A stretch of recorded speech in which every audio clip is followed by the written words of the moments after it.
Folks, we had just left the room where the care packages were here at the Ramadi Level 2 aid station at Camp Ramadi in Iraq. And I am Bob Calvert, of course, your host of TalkingWithHeroes.com. And we have another gentleman standing next to me. Wants to share a little bit about what he's doing. So it's an honor to introduce Captain Wade Keckler. Welcome to Talking with Heroes. Thank you, I appreciate it. Okay, tell people a little bit about yourself and how long you've served and where you're from. Okay. My name is Captain Wade Keckler. I'm the psychologist for the brigade. So I'm from Mechanicsburg, Pennsylvania. I've been in the Army for almost 4 years, just a few days. So it's my first combat deployment. I've been to Haiti and now Iraq. Okay, you are a psychologist. Did you have a practice before you came in the Army, or? I didn't have a practice, but this was kind of my first permanent job. So I came in, did a few years of internship and residency in the military, and now it's my second year with the 82nd Airborne Division, and I've been traveling with them wherever they go. I go with them.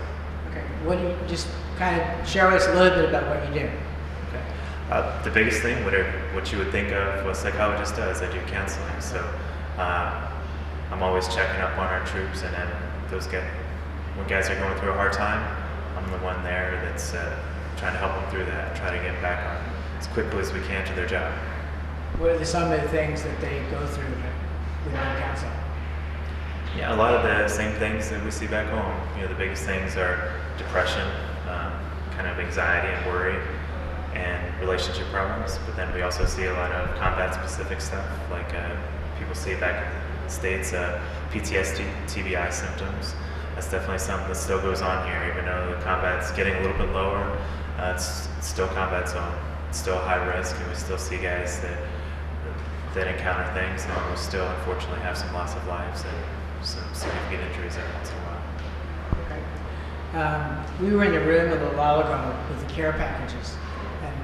That you when we came out. Do you get care packages? What does it mean to you? I do. I actually got one just today for my mother. I got one last week for my wife.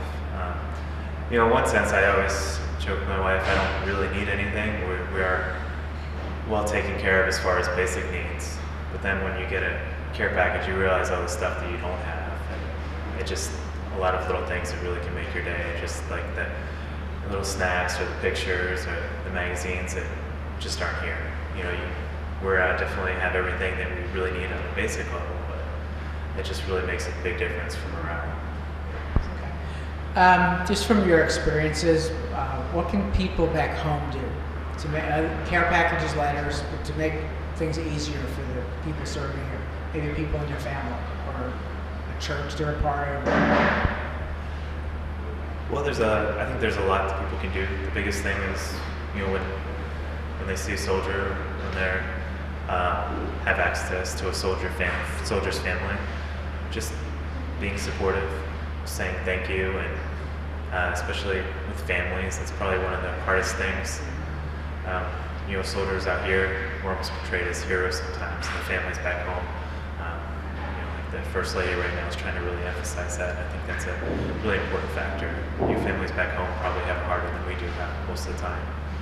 So trying to help out families.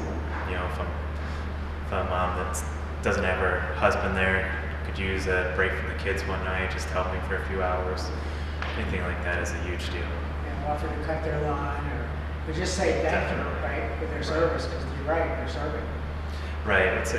It's a big deal when you go back to the States and people recognize that you've served and they're just thankful. That's a big deal. That just makes a difference. And even just being a psychologist, I can tell when guys go back home and they're around a supportive environment, it makes a huge difference whether they feel accepted or rejected by their peers and by the people around them, and even just society in general. Especially family close to them. Definitely. Yeah, if they have good family support, that's, for me, that's the biggest predictor of whether somebody's going to get better, if they have good family and friend support. So. Okay. Well, I appreciate it. I'm glad you were able to talk to you on the air. Would you like to do a shout out to some family and friends back home? Sure. Just my daughter Lark, she's 2 years old, my wife Natalie, mom and dad-in-law. Thank you for all your support. Thanks for sending those care packages, and hope to see you soon. Great. Thank you. Thank you for your service to our country. Thank you. I appreciate your support, sir. It's a pleasure. Honor to do this. Okay, well, folks, I think we're going to be heading to another area now. I'm not totally positive, but again, I want to thank you all, as I did a few minutes ago before interviewing the captain, for helping us get these stories out. So I am Bob Calvert, your host, reporting from Iraq on TalkingWithHeroes.com.